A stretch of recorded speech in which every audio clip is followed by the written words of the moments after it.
آپ سے سوال کرنا چاہ رہا ہوں وہ اس لیے کہ بی بی سی نے رپورٹ کیا کہ جو فائنل ڈیسیجن تھا ٹرمپ کا اس وقت آیا ٹرمپ کو کہ جب ٹرمپ نے ویڈیوز دیکھی جہاں پہ میڈورو جو تھا وہ ناچ رہا تھا، محفل میں ناچ رہا تھا، ٹرمپ کا مذاق اڑا رہا تھا، اس قسم کی چیزیں تھیں اینڈ اٹ اینگر ٹرمپ سو مچ کہ اس نے کہا بس ٹھیک ہے اب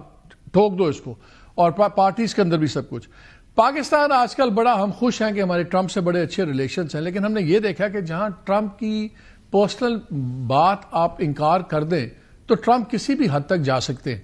سوال میرا یہ ہے کہ ایک بڑا ایشو بنا ہوا ہے پاکستان میں غازہ کے اندر ملٹری فورسز کا، جو انٹرنیشنل سویلائزیشن فورس ہے، اور بہت پریشر ڈالا جا رہا ہے پاکستان پہ کہ آپ انیشل فیز میں اندر آئیں۔ پاکستان نے بار بار کہا ہے کہ ہم پیس کیپنگ کے لیے آئیں گے، پیس امپوزیشن پہ نہیں آئیں گے، ہم نے نہیں نہ حماس سے لڑنا نہ کسی اور سے۔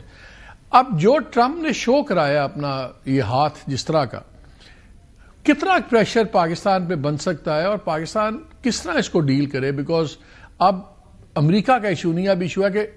ٹرمپ صاحب غصے میں آ جائیں گے، آپ نے انکار کر دیا despite his repeated asking you, how serious is that? نہیں دیکھیے، اس میں تو کوئی شک نہیں ہے کہ اس کو ذرا نازک معاملہ ہے، اس کو بڑی احتیاط کے ساتھ ہینڈل کرنا ہوگا، لیکن جو میں سمجھتا ہوں کہ اسرائیل کی طرف سے بھی شاید پاکستان جیسے ملکوں کی، ترکی جیسے ملکوں کی ٹروپس کی مخالفت کی جائے گی، تو پاکستان کے لیے یہ بالکل مطلب اس طریقے سے نہیں ہے کہ جی یہ ہونا ہی ہونا ہے۔ اور کچھ ایسی باتیں ہیں مالک صاحب جس کے اوپر پاکستان کی پوزیشن کو وہ اگلے سمجھ جاتے تھے کہ ہم کتنا ساتھ دیا ہم نے ان کا، اس لحاظ سے کہ بھئی ہم چاہتے تھے جنگ رک جائے، لیکن یہ ہو کہ پاکستان جا کے حماس سے لڑنے لگ جائے گا، سوال ہی نہیں پیدا ہوتا، یہ کبھی ہوگا نہیں۔ پاکستان کے یہ جسے کہتے ہیں ناممکنات میں سے ہے۔ اس وجہ سے میں نہیں سمجھتا کہ ڈونلڈ ٹرمپ صاحب جو ہیں وہ آپ پہ اتنا دباؤ ڈالیں گے۔ یاد رکھیے کہ ڈونلڈ ٹرمپ صاحب کو اور بہت سارے توقعات تھی پاکستان سے، ان کا یہ خیال ہے کہ پاکستان کے اندر بھی اگر ہم کوئی سرمایہ کاری کریں تاکہ یہاں سٹیکس ہمارے رہیں، اب بھارت اتنا قابل بھروسہ نہیں رہا ان کے لیے، اس طرح لڑ نہیں سکا جس طریقے سے ان کی توقع تھی، اور چین کے حوالے سے بھی وہ نہیں چاہتے کہ پاکستان مکمل طور پر چین کا جا کے اتحادی بن جائے۔ لیکن پاکستان نے البتہ ابھی تک تو پتے اچھے کھیلے ہیں، میرے خیال میں یہ مسئلہ بھی ہم ہینڈل کر لیں گے۔ جو میرے لیے سب سے زیادہ فکر والی بات تھی کہ ہم چین کے ساتھ اپنے تعلقات کو اس سلسلے میں بگاڑ نہ بیٹھیں، اور مجھے خوشی ہے کہ ہمارے ڈپٹی پرائم منسٹر صاحب وہاں پہ گئے ہیں، اچھا دورہ ہوا ہے، 75 سالہ جو ڈپلومیٹک ریلیشنز کا سال پورا منانا ہے، تو یہ ایک اچھی میرا خیال میں موو کی ہے پاکستان نے، اور مجھے یقین ہے اس بات کا کہ پاکستان دونوں ملکوں کے ساتھ بیک وقت تعلقات رکھ سکتا ہے۔ یہ یاد رکھیے کہ ڈونلڈ ٹرمپ کا جو رویہ ویسٹرن ہیمسفیئر میں ہے، لیٹن امریکہ میں ہے، وہ اس کا باقی جگہوں پر اس طریقے سے نہیں ہے جس طریقے سے، تو ہمیں اس طرح نہیں ہے، سوائے اس کے کہ ایران میں اگر وہ کوئی اس قسم کی حرکت کرتے ہیں جس کی وہ اکثر یعنی دھمکی لگاتے رہتے ہیں، تو اس کی امپلیکیشن پورے خطے کے لیے ہوگی، شاید پاکستان کے لیے بھی ہوں گے۔ ایک بات جو میں نے شاید کسی اور پروگرام میں بھی کہی، وہ میں ضرور کہوں گا کہ ہمیں کچھ وار گیمنگز کرنی پڑیں گی، کچھ سینیریو بلڈنگ کرنے پڑیں گے، سینیریوز اس طرح بلڈ کرنے پڑیں گے کہ اگر بھارت جو اس وقت مئی کے بعد سے پراکسی وارز میں زیادہ چلا گیا ہے پاکستان کے اندر، ابھی کراچی میں بھی کچھ دریافت ہوا، تو ہمیں وہ بھی دیکھنا ہوگا کہ بھارت کس حالات میں کب یہ کام کرے گا، یا ایران پہ اگر حملہ ہوتا ہے تو ہمارا کیا ہوگا۔ تو یہ جو سینیریوز ہیں ان کو میرے خیال میں شاید گورنمنٹس اگر خود نہ کر سکے کیونکہ ٹائم نہیں ہوتا، تو تھنک ٹینکس کو استعمال کر کے آئی تھنک یہ بہت امپورٹنٹ ہوگا پاکستان کے لیے، کیونکہ اس وقٹ every country is for itself to be. آپ نے ڈیورنگ یور کیریئر آپ نے بہت ورلڈ لیڈر سے آپ کا رابطہ رہا، آپ کا انٹریکشن رہا، government to government, individual to individual. میں کیونکہ ٹرمپ کی ڈپلومسی بڑی خطرناک حد تک ایک پرسنلائز ڈپلومسی ہے، میں اس چیز سے پوچھ رہا ہوں کہ جو ہماری اس وقت بھی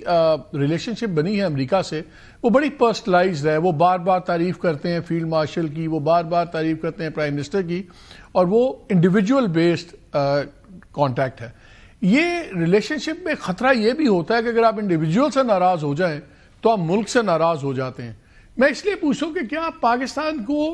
پاکستان کے لیے کوئی ریڈ ہیرنگ ہے کہ یہ ٹرمپ کا ہم نے نیا جو روپ دیکھا ہے، یہ تو کہتا تھا میں جنگیں ختم کرواؤں گا، I am only here to end wars not to start wars, no is constantly talking about other wars also. یہ ہماری ریلیشن شپ کتنی فریجائل ہے یا کتنی اسٹرانگ ہے؟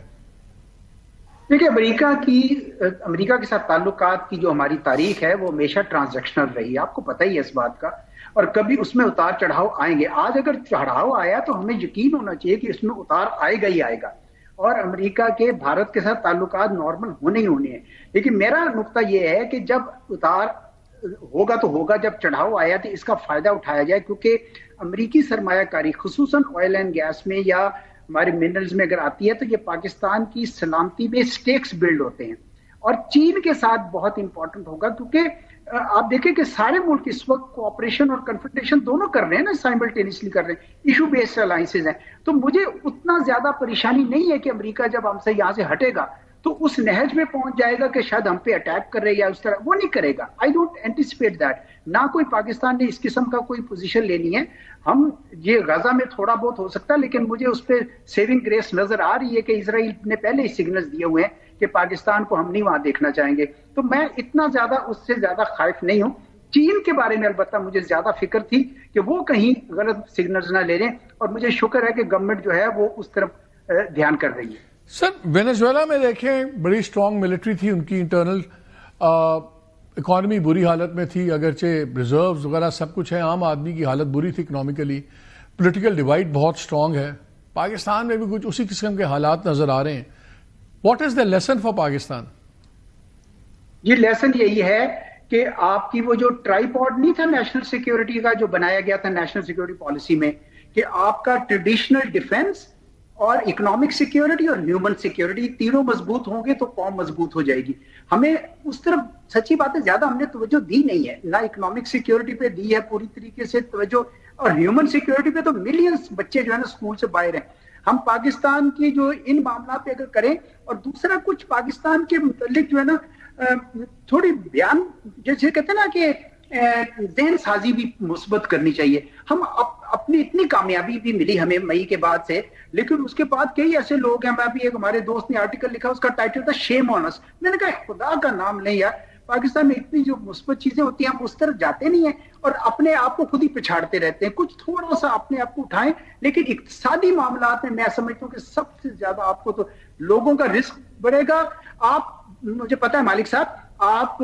جو وہ مشن کرتے ہیں جو میرا بھی مشن ہے کہ لوکل گورنمنٹ کی طرف جائیں، آپ کے ڈیولوشن ریسورسز کے کریں۔ جب عام شہری امپاورڈ ہوگا نا، اس کو کچھ روزگار ملے گا، اس کے پاس کچھ آئے گا، تو آپ دیکھیں کہ پاکستانی قوم ایک بڑی مضبوط قوم بن کے ابھرے گی۔ تو ہمیں یہ جو ملک کی درمیان جو اقتصاد کے علاوہ جو ریسورسز کی جو تقسیم ہے، وسائل کی جو تقسیم ہے، اس پہ بڑا غور کرنا چاہیے۔ جانے دے ریسورسز کو سینٹر سے نکل کے، اور ادھر ہاں سینٹر کے پاس بھی کچھ ہونا چاہیے کیونکہ اس نے ڈیفنس بھی نہیں صحیح بات ہے، I totally agree with you۔ Ejaz Chaudhry صاحب thank you very much as always for giving us your time.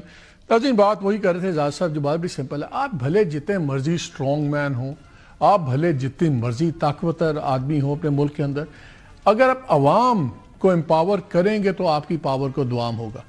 Venezuela میں کیا ہوا؟ لوگ غریب سے غریب تر ہوتے گئے، کرپشن بہت زیادہ ہو گئی، اکنامک اسٹیگنیشن ہوئی ہوئی تھی، سب چیزیں، قوم ڈیوائڈ ہوئی ہوئی تھی، اور الٹیمیٹلی پرائز کس نے دی؟ جو ٹاپ پہ لوگ بیٹھے ہوتے ہیں۔ پاکستان کو یہی لیسن لینا چاہیے کہ اگر عوام کو امپاور کریں گے تو سب کی پاور بچی رہے گی۔